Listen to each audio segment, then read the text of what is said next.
The Kansas Association for the Blind and Visually Impaired was founded in 1920.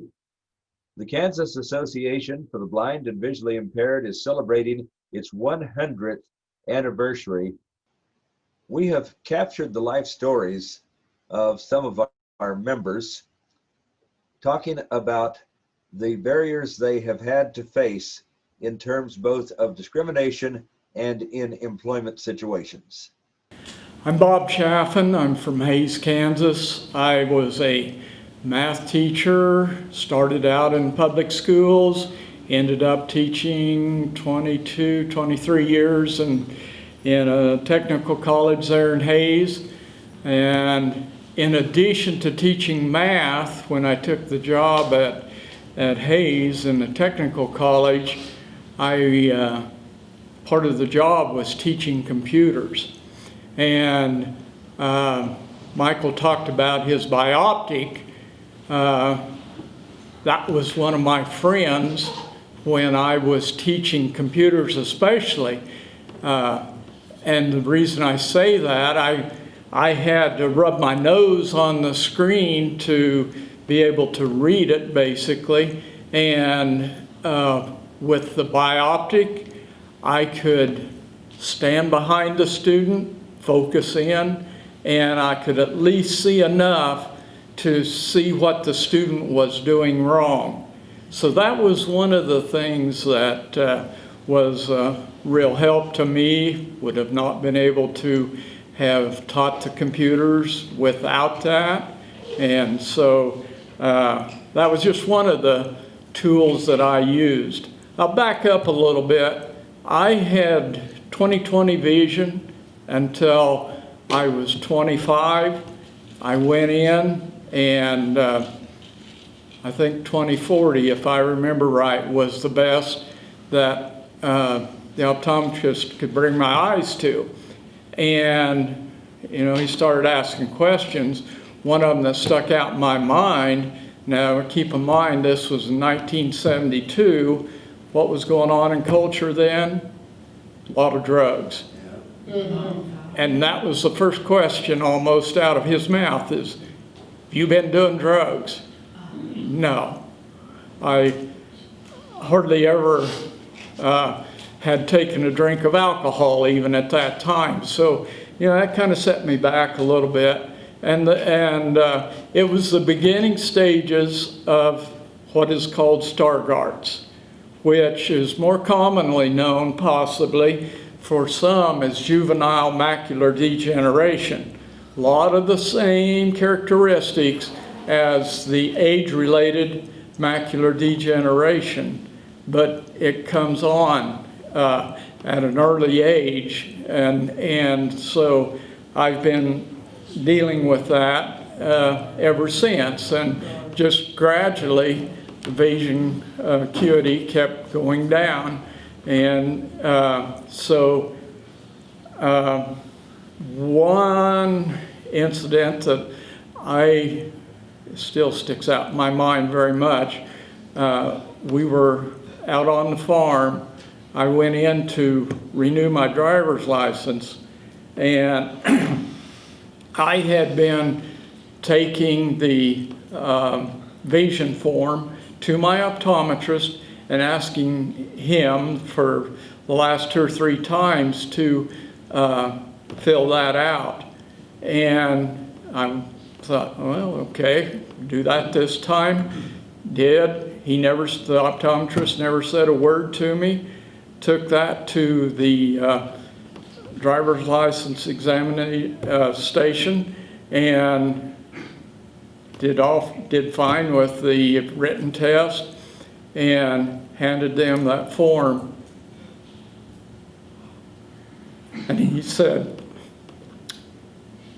"You're not getting a driver's license," because my vision had dropped enough that I did not meet their qualifications.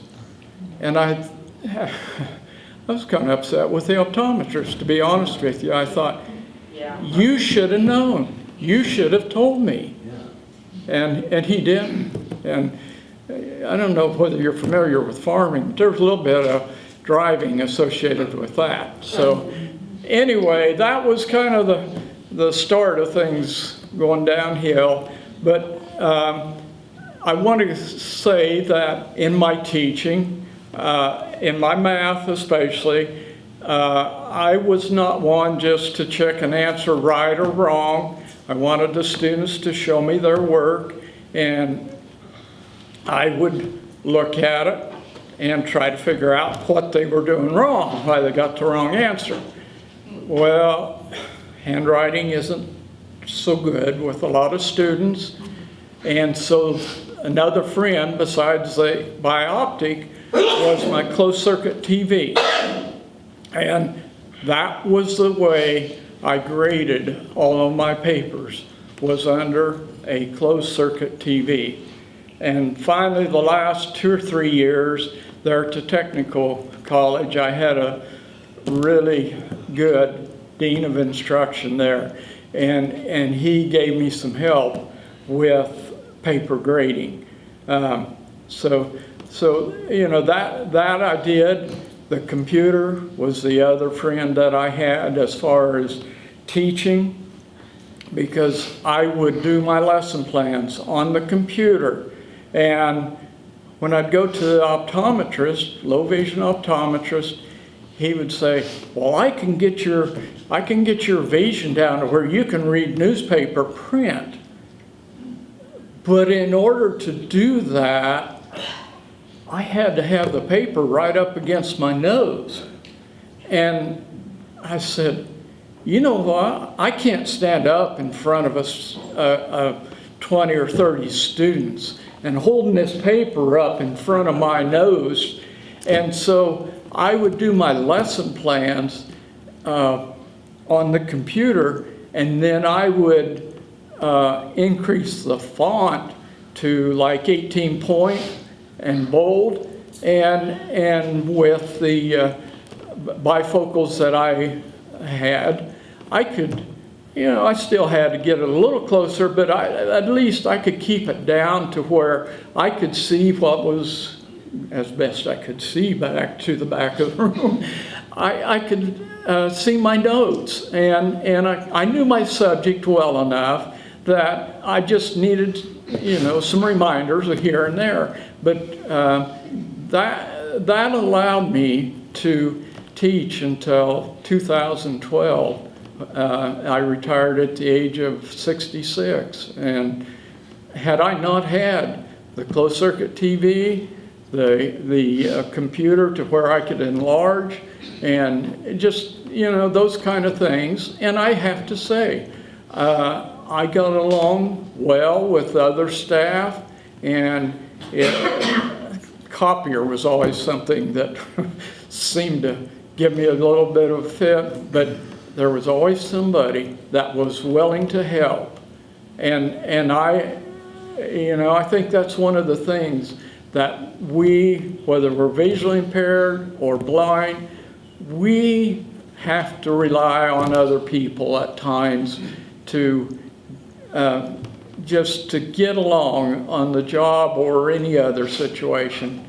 Since I've retired, I retired in 2012, I do a lot of volunteer work and still using the closed circuit TV, the computer, and I do occasionally, I like to watch ball games, and I still have the pair of glasses with the bioptic. With that, I can read what the score is. I can do some things like that otherwise I wouldn't be able to do.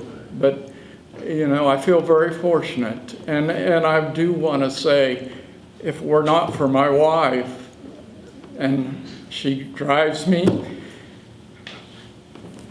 I'd be lost. And